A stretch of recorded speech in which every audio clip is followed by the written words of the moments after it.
بسم اللہ الرحمن الرحیم۔ حضرت ابو ہریرہ رضی اللہ تعالی عنہ سے روایت ہے کہ رسول صلی اللہ علیہ وسلم نے فرمایا، جو لوگ کہیں بیٹھے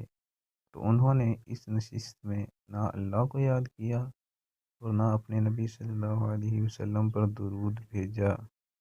یعنی ان کی وہ مجلس اور نشست ذکر اللہ سے اور صلاۃ علی النبی صلی اللہ علیہ وسلم سے بالکل خالی رہی، تو قیامت میں یہ ان کے لیے حسرت و خسران کا باعث ہوگی۔ پھر چاہے اللہ ان کو عذاب دے اور چاہے معاف فرما دے اور بخش دے۔ حضرت علی مرتضیٰ رضی اللہ تعالی عنہ سے روایت ہے کہ رسول اللہ صلی اللہ علیہ وسلم نے فرمایا، اصل بخیل اور کنجوس وہ آدمی ہے جس کے سامنے میرا ذکر آئے اور وہ ذرا سی زبان ہلا کے مجھ پر درود بھی نہ بھیجے۔ تشریح: مطلب یہ کہ عام طور پر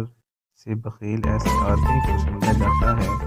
جو دولت کے خرچ کرنے میں بخل کرے، لیکن اس سے بھی بڑا بخیل اور بہت بڑا بخیل وہ آدمی ہے جس کے سامنے میرا ذکر آئے